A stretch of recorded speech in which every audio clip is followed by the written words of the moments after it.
Well, hello everyone. My name is Rick Passek, the FlyFish Fanatic, and welcome to my tying bench.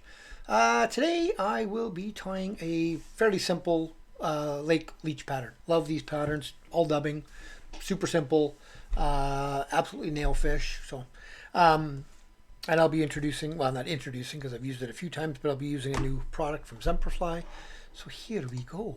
So on the in the vise we have a Hends BL724 in a size 10.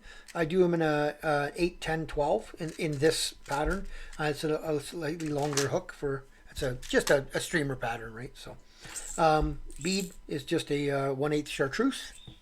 Thread is going to be not that one. It's going to be the black NanoSilk. And then the rest of the fly is going to be all the new Semperfli Semperseal, seals for a substitute. Okay, I'm going to do it in black. And I'm going to have, I might throw in a little bit of red flash into the tail area. So now this Semperseal, it's a newer product. It just came out, it's new to this cycle, this year. It's got really long fibers. I love this stuff for leeches. I love this stuff for larger flies. For smaller flies, you have to cut it up. It's just way, way too long. But you'll see when I pull this out here. Like, it's long, the fibers. Right? Really long fibers. So great for something like this. But for the smaller flies where you just want to create a little bit of a tight body and stuff, I've cut the stuff up, right? And it works really well. But it's definitely, without cutting it up, it's not what you want to use. So now I'm just taking a bunch of it out and put it on my desk. So I got a pile of it. And I'm just going to make sure that I've got them lined up. So I'm just pulling out one side and stacking it, pulling out one side and stacking it, just to make sure I've got fibers lined up quite well. And I'm just going to make myself a little bundle. And a little bit of wax. Start my tying thread, go back right to where the barb would be if there was one. About there. Nip off. I usually like coming back to the front here. Oh, there goes my light. I like coming back to the front. I like having mistakes in the videos. Shows you guys that not everybody's perfect. So then I'm just going to roughly line up how long I want my tail, which is about there. Let's just see how that looks. Is that double? That's perfect. So right about there, and I'm just going to tie that in, loose wrap, another loose wrap, and then I'm tightening it, and then I'm just going to flip that over. So now I've got basically a double layer. And again, back to my stop point, and then lift it and go under, over, under, and over. Okay, now that is a little long for my taste, so I'm just going to go about there, and then I can just pull the stuff out. And pull it out, don't cut it. Right? You want this stuff to be, you want it to be kind of random. You don't want a cut tail. That looks terrible. Nothing in nature is cut, right? Like that. So just, and if you're gonna cut this way into it, like from here. Don't cut this way. Okay, but I'm fairly happy with that. I want a longer tail. I can always trim it out on the water. So now I am going to take another stack out here. So I got another pile, and I'm going to do the same thing again, where I'm just going to put them, kind of twist them together, not twist them together, but squish them together and pull and stack, pull and stack. Okay, and that just helps line up the tips, and it helps make sure that all the fibers are going the right direction. Okay, and I want these fairly long. So I'm going to just take it a little bit more. I don't think that's going to be enough. So a little bit more, and I'll pull and stack this little bit. And then put that on top. Yeah, that'll be better. Then I'm going to take my handy dandy dub and twister.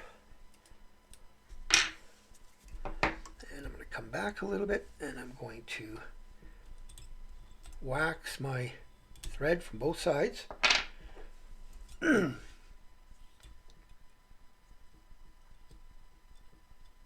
just tie that down to get to the back, go over top of it, tie it down. Now you've got it nicely locked. Come back all the way back up to the bead. Put on my handy dandy cheap dubbing twister. I like the cheap one. Not because I am cheap, but not because I'm cheap, but because I just like it. I think it's the one I like it the best. For me, I find it works the best. I don't like those spinning ones that you use your thumb. I've never had good success with them. But everyone to their own. So nicely spread out. Spinny, spinny, spinny. Let it go. Get that stuff nicely caught in there into a nice rope. And I'm going to a little bit more. Nice rope. Hold it. Pull some of this material out with my dubbing brush.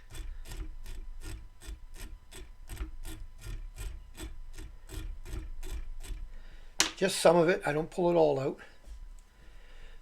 And then I'm just going to touch and wraps. Come forward all the way. Don't worry about what it looks like.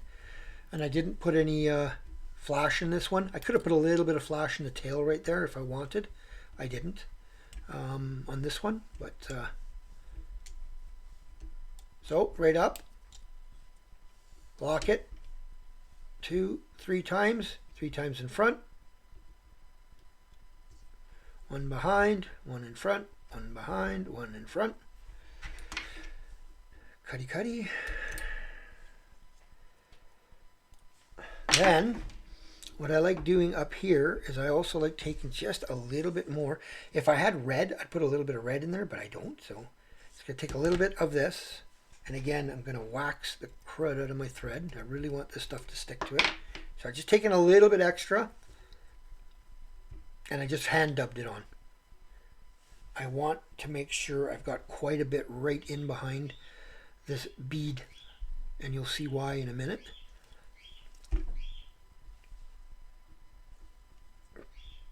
All back. Make sure all that's in there nicely, nice and tight. There we go. Then I'm going to whip finish. So I'll do 1, 2, 3, 4. Since it's nano, I like pulling really hard. Then I'll get some sallies. Put a little bit on the right on the thread. And then I'll do another 1, 2, 3, 4, 5 turn.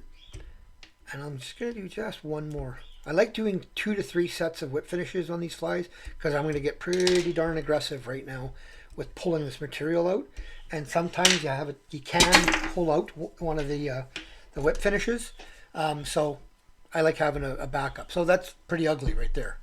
Well, now it's time for, like I said, get pretty aggressive. I really like using the popsicle stick one for in between here because it's nice and thin. I can use any other one out here, but using the popsicle stick, might as well just use that. I have 3 or 4 different. So I've got the popsicle stick that just homemade with some Velcro on it. I've got this one which I use all the time because it's got the toothbrush. I like using that for aligning fibers, but I stuck Velcro on the back.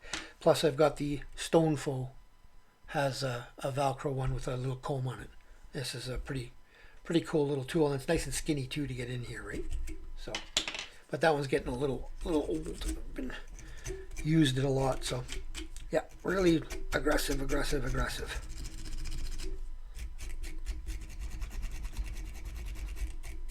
At those fibers, and you can see why I wanted that extra bulk at the front because I didn't want to leave a bald spot up there from pulling it out, right?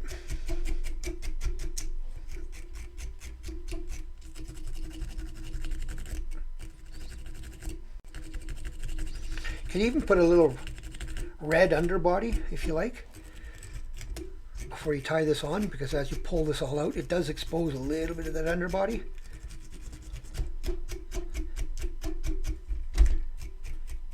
Okay, so there we go. And then I'm going to take my brush and just give that a little bit of a brush. Like I said, I use this brush all the time.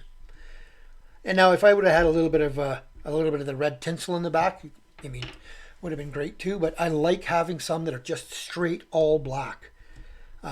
They The all black ones are really cool. And I like having these beads. I like using the chartreuse. I like using an orange. I like using a red, black, silver, gold, all different ones. But I think my favorite probably are the green chartreuse one and the silver are my two favorites. So yeah. So yeah, and if I wanted to, I could continue pulling that out a bit because there is some more down there. I can tell because the body is a bit chunky, so I can definitely still pull a bit more out. As much time as you want to spend doing that, the more time you spend, the better the result will be, to be honest. And just go in every direction, just right. Really want that material out of there. So, but one more time, just slick my fingers a bit, and there's your final. Now, like I said, I could just take this out in the field and just nip that off if I wanted it a bit shorter. Nice thing is doing it the way I did it, with tying in that tail like I did. I'll just move this over so you guys can see it. Oh, wrong way. It goes into that natural taper that way, right? So, alrighty.